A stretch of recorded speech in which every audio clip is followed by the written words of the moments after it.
यह कहानी सत्यवादी राजा हरिश्चंद्र की है। यह कहानी उस वक्त की है जब देवता धरती पर अपने भक्तों की परीक्षा लेने के लिए आते थे।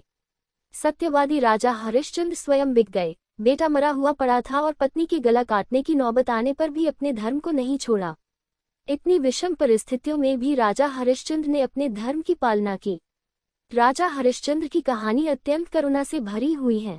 आज हम हरिश्चंद्र राजा की कथा को जानेंगे, लेकिन पहले ये जान लेते हैं कि राजा हरिश्चंद्र कौन थे और उनका इतिहास क्या है। राजा हरिश्चंद्र कौन थे? सूर्यवंशी कुल के राजा हरिश्चंद्र अयोध्या नगरी के एक प्रतापी राजा थे। राजा हरिश्चंद्र का जीवन काल सतयुग से संबंधित था। राजा हरिश्चंद्र की पत्नी रानी तारामती थी और इनके पुत्र का नाम रोहित था। राजा हरिश्चंद्र अपने वचन पर अडिग रहने वाले और सत्य के धर्म पर चलने वाले थे। राजा हरिश्चंद्र अपने धर्म की मर्यादा को कायम रखने के लिए अपने स्वप्न को भी सच मानते थे और उसको पूरा करते। परोपकारी राजा हरिश्चंद्र नित्य दान करते थे। ऐसा कहा जाता है कि हरिश्चंद्र सवेरे खाना खाने से पहले स्वर्ण, गौ, जल, भूमि, भोजन इत्यादि का दान किया करते थे। इसके पश्चात भोजन को ग्रहण करते थे। राजा हरिश्चंद्र ने सत्य के मार्ग पर चलकर अपने महल और नगरी को त्याग दिया। समय की करवट ने उनसे उनकी पत्नी और बेटे को भी छीन लिया। चलिए जानते हैं कि राजा हरिश्चंद्र और तारामती की पूरी कहानी क्या है। राजा हरिश्चंद्र का स्वप्न। एक रात राजा हरिश्चंद्र को एक स्वप्न आया कि उन्होंने अपने महल को किसी ब्राह्मण को दान कर दिया था। जब सुबह आंख खुली तो वे स्वप्न की घटना को भूल गए थे। नित्य के काम निपटाकर जब हरिश्चंद्र अपने दरबार में गए तो उस दिन उनसे मिलने 1100 ब्राह्मणों के साथ महर्षि विश्वामित्र वहां आ गए। महर्षि विश्वामित्र के पैर धोकर राजा हरिश्चंद्र ने उनका स्वागत किया। राजा हरिश्चंद्र को अपने स्वप्न की घटना याद आ गई। अपने स्वप्न की मर्यादा को रखने के लिए उन्होंने विश्वामित्र से अनुरोध किया कि क्या आप मेरे महल को दान में स्वीकार करेंगे। महर्षि विश्वामित्र ने राजा हरिश्चंद्र के प्रस्ताव को स्वीकार कर लिया। राजा हरिश्चंद्र ने सभी ब्राह्मणों को भोजन करवाया और दक्षिणा देने लगे। महर्षि विश्वामित्र ने उनको रोक लिया और कहा, अब इस संपत्ति पर आपका कोई अधिकार नहीं है, इनका आप पहले ही दान कर चुके हैं। इतना कहकर विश्वामित्र ने राजा हरिश्चंद्र, रानी तारामती और रोहित के आभूषण उतरवा दिए और दक्षिणा की मांग करने लगे। राजा हरिश्चंद्र ने निवेदन किया कि मैं पहले आपको सब कुछ दे चुका हूँ, अब मेरे पास देने के लिए कुछ नहीं है। इस बात पर विश्वामित्र ने कहा कि आपने महल हमको समर्पित किया, वह दान है।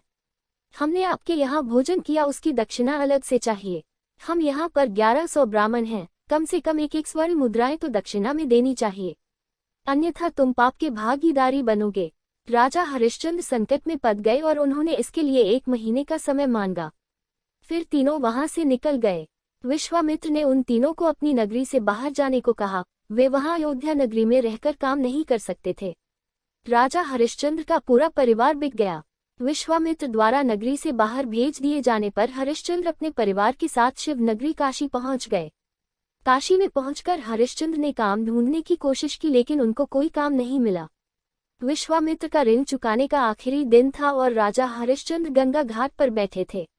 राजा हरिश्चंद्र ने मां गंगा से प्रार्थना की, अगर मैंने अपने जीवन में सत्य धर्म को निभाया है तो आज मेरे धर्म की रक्षा कर लेना। रानी तारामती वहां आई और कहने लगी कि आप मुझे बेच क्यों नहीं देते। एक पति होते हुए मेरा धर्म है कि तुम्हारी रक्षा करूं, मैं तुम्हें बेचकर अपने पति धर्म को नष्ट नहीं कर सकता। रानी तारा ने अपने पति के धर्म की रक्षा के लिए खुद को बेचने का निश्चय किया और काशी के बाजार में जाकर खड़ी हो गई। रानी ने आवाज लगाई कि कोई है जो मुझे खरीद सकता है। तब वहां एक पंडित वहां आ गए।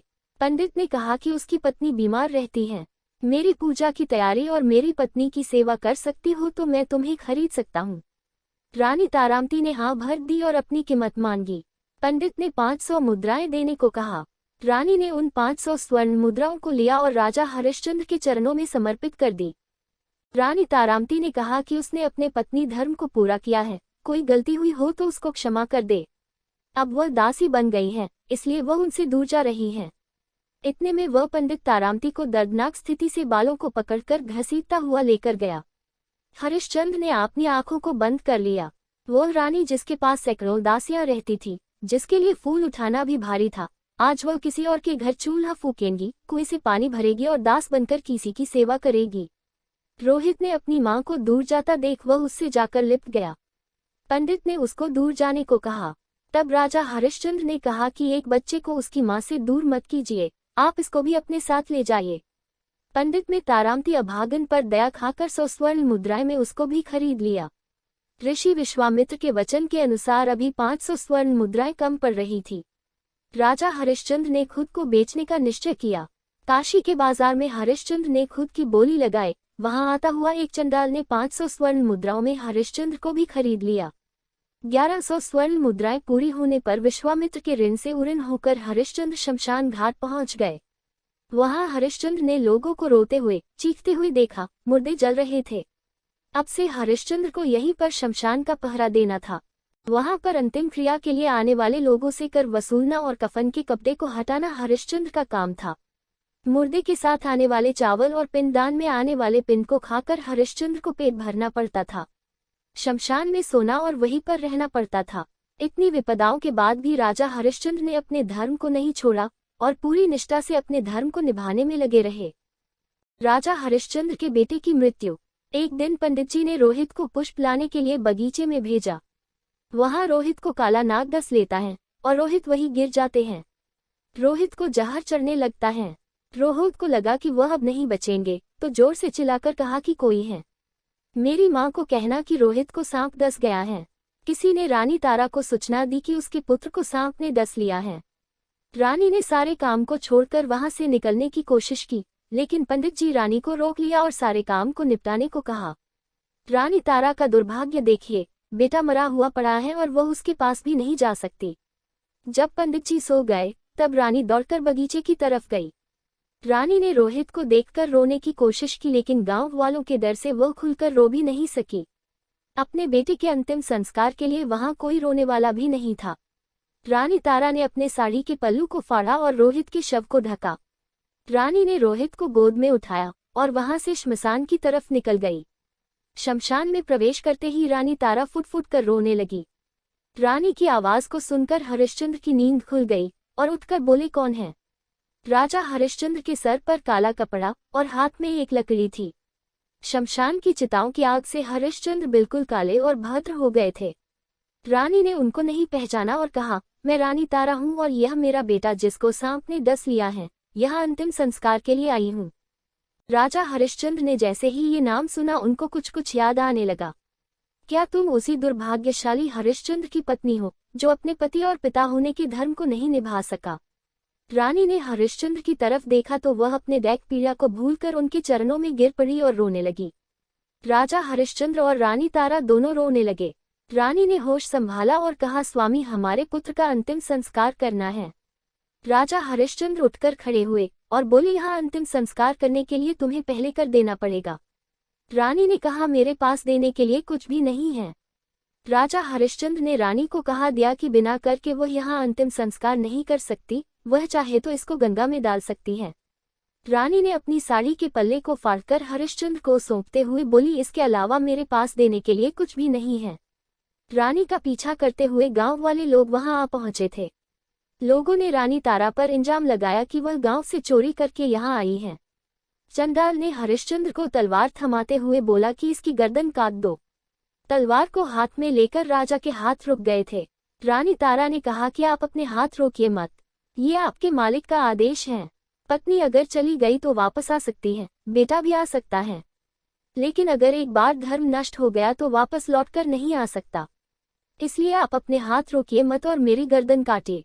समय की ऐसी करवट को देखकर पत्थर भी रो पड़े, तो फिर भगवान तो वहां आना ही था। भगवान वहां आए और उन्होंने राजा हरिश्चंद्र के हाथ को पकड़ लिया। राजा हरिश्चंद्र ने देखा कि भगवान स्वयं उनको रोकने के लिए आए हैं। राजा हरिश्चंद्र उनके चरणों में गिर पड़े। भगवान ने उनको उठाया और गले लगाया। भगवान ने कहा, बहुत हुई तुम्हारी परीक्षा, तुम परीक्षा में सफल हुए, तुम एक सच्चे सत्यवादी राजा हो। राजा हरिश्चंद्र ने भगवान से कहा कि क्या आपको मेरे धर्म पर विश्वास नहीं था जो आपने इतना खेल रचाया? भगवान ने कहा कि मुझे तुम्हारी सत्यता पर पूरा विश्वास था, इसलिए मैंने तुम्हें चुना। तुम सत्य की परीक्षा में पास हुए। तुम्हारे जैसा सत्यवादी राजा न तो आज तक हुआ है न आगे कभी होगा। ये दुनिया तुमको सत्यवादी राजा हरिश्चंद्र के नाम से जानेगी। भगवान ने मरे हुए रोहित को जिंदा कर दिया, सभी को सुंदर शरीर प्रदान किया। महर्षि विश्वामित्र ने उनको महल वापस सौंप दिया। पुनः राजा हरिश्चंद्र और रानी तारामती उस महल में रहने लगे और राजभोग भोगने लगे। ऐसा कहा गया है कि धर्मो रक्षति रक्षित सैड फेस धर्मो रक्षाति रक्षिता, तुम धर्म की रक्षा करो, धर्म तुम्हारी रक्षा करेगा। राजा हरिश्चंद्र जैसा सत्यवादी बनना नामुमकिन है। पग पग पर राजा हरिश्चंद्र ने सत्य की परीक्षा दी। कुछ लोग कहते हैं कि राजा हरिश्चंद्र ने अपनी पत्नी को बेच दिया था। यह गलत है। राजा हरिश्चंद्र ने पूरी निष्ठा से अपने पति धर्म को निभाया जब तक वे खुद नहीं बिक गए। हरिश्चंद्र ने खुद के बेटे के अंतिम संस्कार करने से मना कर दिया और मालिक धर्म को निभाने के लिए अपने पत्नी पर तलवार चलाने वाले थे। इससे ज्यादा करुणा की स्थिति क्या हो सकती है? आपने क्या सीखा? यह जरूरी नहीं है कई जो लोग सच्चाई के मार्ग पर चलते हैं उनके साथ कभी कुछ बुरा नहीं हो सकता है। हमारे साथ जो भी होता है उसका एक कारण होता है। हो सकता है कि परमात्मा हमारी परीक्षा ले रहा है। दोस्तों, अगर आपको यह साखी अच्छी लगी हो तो कृपया लाइक, सब्सक्राइब और फेसबुक, व्हाट्सएप पर जरूर शेयर कीजिए।